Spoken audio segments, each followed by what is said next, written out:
There's something beautiful about small, quiet tools, the ones that live in your pocket or pouch and ask nothing from you but honesty. A pen, a tiny notebook, a timer, a worn leather cover. For me, journaling and everyday carry didn't start as a hobby. They started as something I needed. I was overwhelmed, stressed, drowning in noise and distractions, especially in a world where technology is always on. And I just wanted to slow down. So I started journaling. I started carrying tools with me that made me feel grounded and prepared. It was my way of saying, I don't need to catch everything, but I want to catch something. And over time, those tools didn't just help me stay organized or creative, they started to change the way I think. Some people say tools are just extensions of us. They only help us express what we already think. But I believe the right tools do more than that. They change how we think, they spark creativity, and they encourage clarity. They invite us into the present moment. Tools give us the means to capture thoughts in real time, especially when the world around us is busy, noisy, and full of interruptions. A notebook makes space, a pen slows you down, a pouch helps you feel prepared, and a timer offers boundaries. And sometimes that's all it takes to reclaim your mind a little at a time. Here are the tools that did that for me.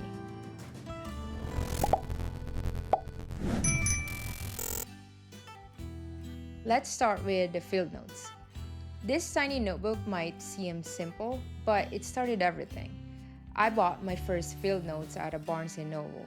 It was one of those regular craft pocket notebook, nothing flashy, and I just wanted something small to write in and carry around. I didn't even know what field note was. I just knew I needed to write more, and this notebook felt like a good place to start.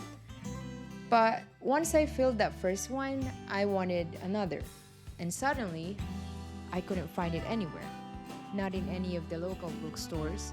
And so I searched online, and that's when I found the website. I had no idea there were so many editions, so many designs, and so many other people who were also obsessed. That moment pulled me in. I started collecting, using different ones for different moods or seasons. Eventually, I even visited the Field Notes headquarters just to see it all up close.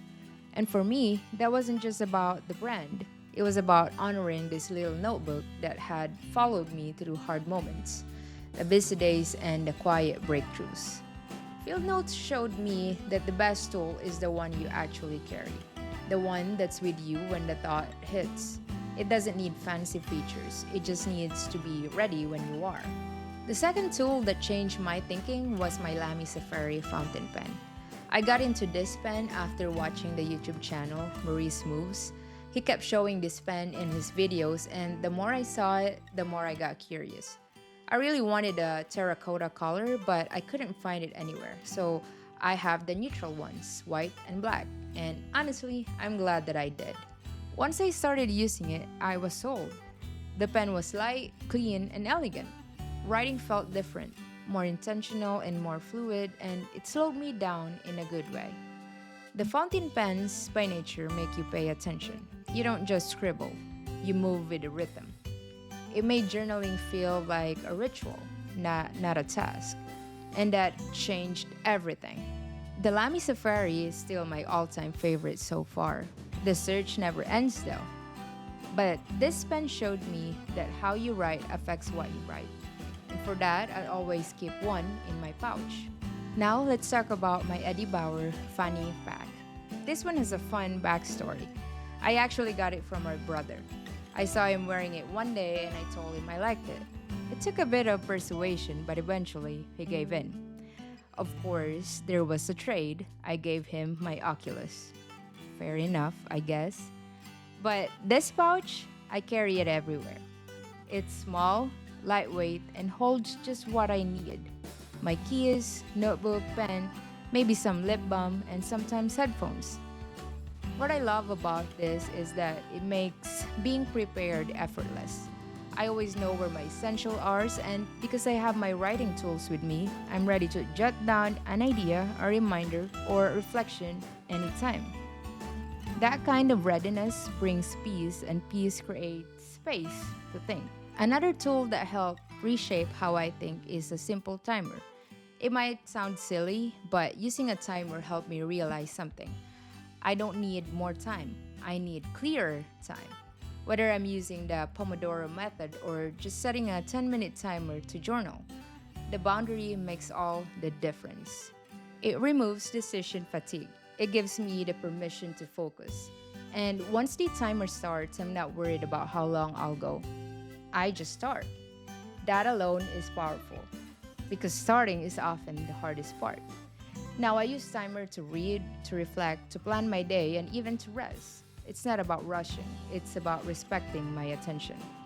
And that small shift changed how I move through time itself.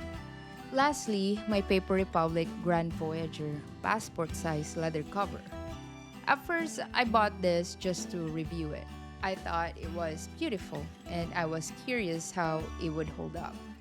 But over time, I realized I needed this more than I expected. It holds three pocket notebooks inside, which gives me the space to separate different parts of my life.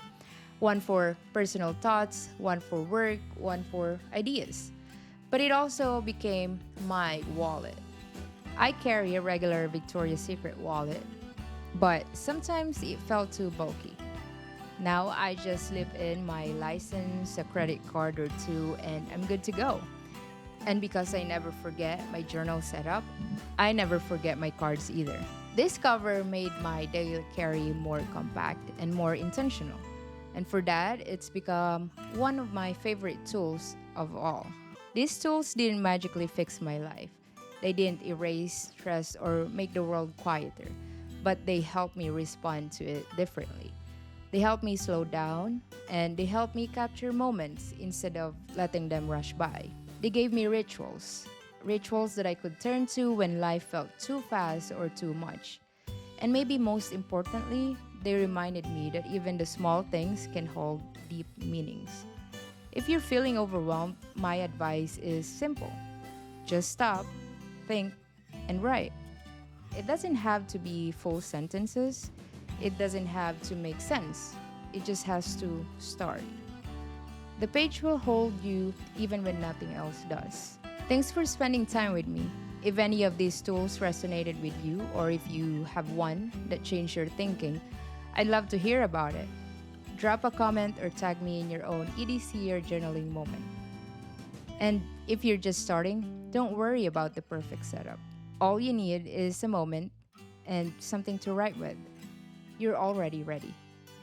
And as always, stay curious, stay kind, and keep thinking out of the box.